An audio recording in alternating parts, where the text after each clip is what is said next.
Hola, muy buenas noches. Buenas noches. ¿Cómo está, mi amigo? Por favor, el volumen de su televisor bien bajo, usted nos va a poder escuchar muy bien por la línea telefónica y también a la licenciada para que le formule alguna pregunta. Sí, quiero en primer lugar felicitar y agradecer al programa del Pueblo por esta campaña contra la comida chatarra. Yo tengo una anécdota, tengo un amigo que ha fallecido en mi casa. Nosotros, toda la familia le hemos cuidado, fue víctima de cáncer, de un linfoma, un tumor en la vista. Y lo que me quedé sorprendido que cuando lo acompañaba al hospital Neoplásicas, prácticamente le comenzaron a prohibir alimentos que uno normalmente acostumbra a comer, enlatados, la leche, refinados, una serie de comidas que yo, para mí y toda mi familia, incluyendo mis hijos, prácticamente hemos reflexionado del por qué no prohíben estas comidas cuando uno está sano.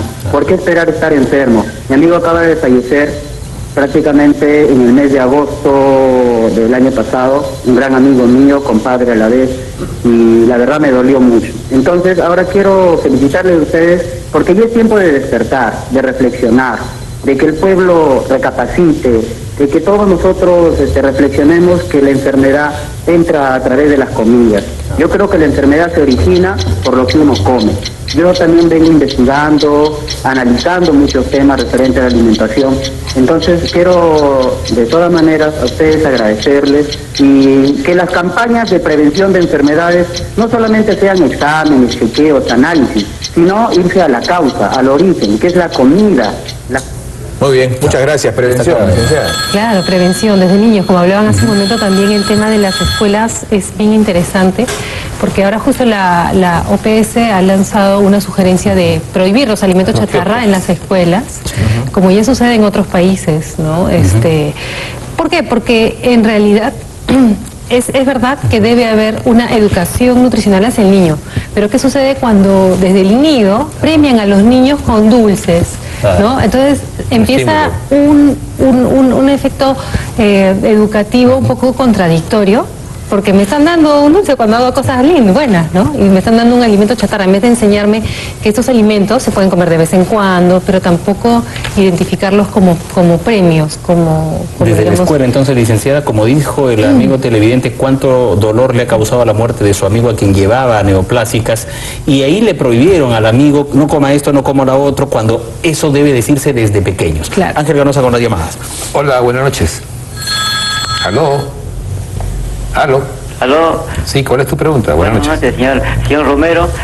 Felicito a todo el panel que está en este momento también, así como todos los días, señor, no me pierdo el programa. Muchas gracias. También, señor, sobre lo que estamos opinando, señor. Mire, nosotros somos dos ancianos que vivimos acá en la casa, yo y mi esposa. Nosotros jamás hemos comido lo que están mencionando, señor. De vez en cuando una gasita con un queque. Y después otras cosas, mayormente nosotros cocinamos mi esposa en la casa, todos comemos comida de casa. Nunca comemos en la calle en ningún sitio, señor. Bien, gracias, qué suerte. Siempre, sí, y ahorra. Más llamadas telefónicas. ¿Podría considerar a la comida chatarra como una droga? Porque la dopamina es una hormona que se genera en el cerebro y justamente con la comida chatarra... Claro. Sí, es una droga, sí, entonces claro. eso es lo que te hace pedir comer más y que hace que te guste. Claro, o sea, es una sí, droga. Es una droga, ¿no? Porque, como repito, la comida que es placentera para una persona, porque la característica de la comida chatarra, aparte de que es mala, es que es rica, no es agradable, ¿no? Entonces, a pesar de que uno está lleno y no tiene hambre, la come. Igual. Y la sigue comiendo y la sigue comiendo y no hay límite, digamos, casi no hay límite para terminar de consumirla. Llamadas telefónicas. Después de esta llamada vamos a pedir a la licenciada, después de estas llamadas, que nos presente la lonchera ideal para un niño.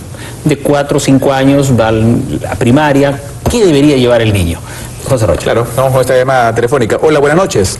Hola, buenas noches. Bienvenida al programa, ¿cómo está usted? Gracias. Mire, yo tengo un niño ya no, hijos jóvenes, el mayor ya va a tener 29. Ah, no, ya. ¿No? Y 19, bueno, lo que pasa es que cuando yo lo llevaba al colegio antes, ¿no? Nos daban ¿qué cosa debe llevar en la lonchera? Nos prohibía, pues, que llevar chisitos, chocolates.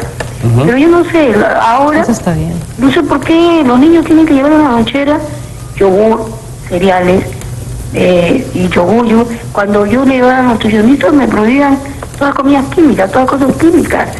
Y decía, no, lo ideal es pues por decirte, un líquido que sea de cebada, de quinoa, de agua con manzana, no, cosas nutritivas.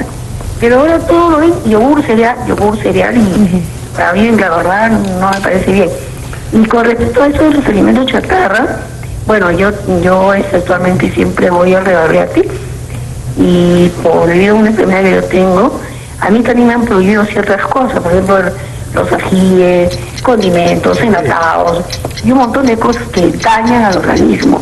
Cierto. Y como decía el señor, yo me he topado con gente que tiene cáncer de pulmón, infinidad de enfermedades, que cuando ya están con cáncer, les prohíben carnes rojas, enlatados. Yo digo y me pongo a pensar, ¿por qué entonces cuando uno está sana, te exigen comer carne, te exigen comer proteína, te exigen comer tal o cual cosa? ¿Y por qué cuando ya estás mal de los riñones, sobre todo, no hay de comer carnes? Muy bien, señora, muchas gracias, licenciada. Sí. Dos vertientes de la pregunta, ¿no? Una muy preguntas. interesante, la del yogur. A veces cuando la gente va al gimnasio y todo, dicen mucho yogur con las proteínas y otra las carnes rojas en exceso. Sí, bueno, el tema de los productos lácteos es un tema bien interesante, ¿no? Generalmente se considera el producto lácteo como el alimento indispensable para el crecimiento y todo, pero eso no es verdad, ¿no? Y es más, hay muchas personas que son alérgicas a la leche, o son asmáticas, o son intolerantes a la lactosa. Entonces son personas que no deberían consumir productos lácteos en general y sí reemplazarlos por otros alimentos proteicos, como por ejemplo huevos, ¿no? Pero tiene colesterol. Ya. Pero eso fue un mito en realidad, ¿no? En realidad uno puede comer hasta 2 huevos diarios y no hay ningún problema. Claro. Sí, ya se desmitificó, sea frito, con poco aceite, ¿no? O pasado, revuelto, etcétera. Pero uno puede comer huevos con mucha frecuencia. ¿Por qué? Porque en realidad el colesterol que uno consume no necesariamente eleva sustancialmente el colesterol de uno, sino la grasa saturada es lo que sí afecta el colesterol del organismo. Los quesos, las frituras, las papas fritas, alimentos que tienen mucha grasa saturada, pero no específicamente el huevo. En el gimnasio, por ejemplo, yo me acuerdo cuando iba, por supuesto, hace mucho tiempo, me decían, cómete por lo menos 6 huevos al día. ¿6 huevos? O sea, yo estaba un poco preocupado, me decía, claro, cómete la yema, no te comas todas las claras, o al revés. Al revés. Pero eso es así, es sí, tan o sea, saludable. en realidad uno puede comer hasta 2 huevos enteros diarios, es decir, 2 yemas diarias, y la cantidad de claras en realidad pueden ser mayores. Eso no es un alimento que no, la clara no tiene grasas, es básicamente pura proteína. Hay llamadas en espera. En un momento la licenciada nos dirá cuál es la lonchera ideal para su chico que va al colegio y también el alimento balanceado que todos necesitamos. Siguiente comunicación telefónica. Buenas noches. Adelante, estamos en vivo. Buenas noches. ¿Aló? Aló, por favor. ¿Hay alguna pregunta para la licenciada Geraldine Maurer? Sí, buenas noches. Sí, quería saber sobre la comida chatarra, porque tengo enferma un familiar con diabetes. ¿Qué serían los alimentos para ella, por ejemplo, hoy, por ahora? Muchas gracias. Quería complementar un poco la llamada anterior sobre el cáncer, que es interesante porque se han visto en muchos estudios la frecuencia de comida chatarra, exceso de carnes también y de proteínas en distintas poblaciones del mundo. Entonces, las poblaciones que más consumen golosinas, chatarra y muchas proteínas, mucha carne, mucha leche, mucho huevo, mucha proteína en general, son las que más cáncer tienen, ¿no? Y las poblaciones que son más vegetarianas, digamos, o que consumen menos carnes, en realidad se ve que son también, poblaciones más pobres que tienen también una alimentación con menos alimentos envasados, con alimentos más naturales y menos cantidad de proteínas. Y es una relación de enfermedades drásticamente diferentes, casi exentas de cáncer. O sea, casi no hay cáncer en este tipo de población que consume más frutas, más vegetales y menos cantidades de carnes, como la población americana, podríamos compararla, ¿no? O algunas poblaciones europeas, ¿no? Y con relación a la señora o señorita que nos ha llamado que su familiar sufre de diabetes, ¿de qué manera puede hacerle frente vía la alimentación? Claro. Bueno, la diabetes, en realidad, un diabético consume la alimentación más saludable que hay, porque tiene que consumir cereales integrales y tampoco en cantidades excesivas, porque generalmente un diabético, por lo general, es una persona obesa, que ha sido obesa. Ya cuando le da la diabetes obviamente se asusta y empieza la reducción de peso, pero generalmente la diabetes la genera la obesidad. Entonces es una persona que ha exagerado con los alimentos, ha tenido de repente esta adicción a los alimentos y subió mucho de peso. Entonces la recomendación para estas personas diabéticas es consumir alimentos integrales, reemplazar el arroz blanco por integral, por ejemplo, o menestras, y no comerlas en mucha cantidad y mantener un buen peso y hacer actividad física, y eso hace que uno mantenga una buena glicemia. Licenciada, hemos llegado a la comida chatarra desde el nacimiento. La leche materna hoy ya es muy raro verla. Todos compran fórmulas. ¿Qué hacer frente a esta realidad? Claro. Hay que proteger la lactancia materna e incentivarla. Felizmente que ya en muchos países la moda de la fórmula ya pasó, ¿no? Ahora ya la gente es mucho más consciente y sabe que la leche materna es el único alimento que el bebé debe consumir, porque ni siquiera debe consumir agüitas.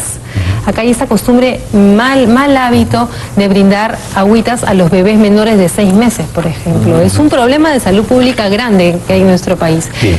Sí. Entramos a los últimos minutos, preguntas ping-pong, pero que sean ping-pong, por favor. Comenzamos con don Fernando Arrarte. Bueno, siempre oí yo que la Coca-Cola llevaba hojas de coca en parte de su componente y que Bolivia exportaba mucha hoja de coca, que muy buena. ¿Qué pregunta, don Fernando? La propiedad de la hoja de coca, ¿cuál es? Sí, bueno, nos quita el soroche en la altura, ¿no? Tiene algunos fitoquímicos que pueden ser antioxidantes, ¿no? Yo siempre recomiendo la hoja de coca como infusión, por ejemplo. Ya. Y sí, la Coca-Cola tiene un pequeño porcentaje de extracto de hoja de coca. Sí, tiene, lo contiene, sigue conteniendo. Bueno, yo lo que veo es que la medicina, conforme pasan los años, va cambiando. Antes eran los huevos que te producían colesterol. Ahora también lo último es que el chocolate tampoco te produce colesterol, sino más bien es bueno. Nosotros que estamos pegados al mar, lo que deberíamos de consumir es pescado. Exacto. Porque tiene omega 3 y tiene muchas cosas más, pero sin embargo no se consume porque el pescado ahora está carísimo y la gente tiene que consumir atún en latas. ¿Es bueno o es malo? Claro, es bueno porque es un alimento proteico, contiene también hierro, contiene minerales. Quizá el omega 3 ya no esté tan intacto como si un pescado como fresco en ceviche o ligeramente cocido, no muy cocido, porque se altera con el calor, ¿no? Entonces va a tener un poco de omega 3, pero quizá haya perdido un porcentaje de la calidad del omega 3. Sí, pero es bueno como nutriente, es un buen alimento porque tiene proteínas y vitaminas y minerales. José Rocha, pregunta precisa. Una persona que está acostumbrada a comer grasa, llevamos frituras, papas fritas y todo lo demás, no lo va a evitar de la noche a la mañana, pero ¿cómo puede ir balanceándolo con otro tipo de comidas que contrarresten el consumo de altas grasas, por ejemplo? Por ejemplo, si en una casa se acostumbra a comer empanizados, todo apanado, es hora ya de ir cambiándose a consumir cosas a la plancha o más guisos, más estofados, que no necesariamente tienen esa costra crocante que absorbe mucha grasa. Entonces, solo cambiando, por ejemplo, ese hábito en familias que consumen esto con mucha frecuencia también, ¿no? No aquella que la consume eventualmente, porque lo eventual no afecta a la salud, sino lo que uno hace todos los días, ese día a día en la casa, en el trabajo, en el colegio, en la universidad, ¿no? Es lo que marca el estado de salud. Y comer las papas fritas de vez en cuando, pues no todos los fines de semana, pero por el cumpleaños de alguien, pues no. Licenciada, si alguien quiere... un ratito porque nos estamos en el corte. Vamos a pedirle a la licenciada que se quede unos minutos después de esta pausa, porque hay muchas preguntas. Me informan que hay llamadas, muchísimas. Sobre el café también hay una pregunta. Hace 10 años el café era cancerígeno. Hoy dicen que el café salva vidas. ¿Es verdad eso o no es verdad? Vamos a estar con la licenciada Geraldine Maurer después de esta pausa. Más llamadas telefónicas, revientan los teléfonos y por supuesto nos va a dar la dieta para el escolar, la lonchera del escolar y la dieta para los adultos también, ¿no? Nuestro equipo de producción, todos están esperando cuál es la dieta ideal. Regresamos en un instante.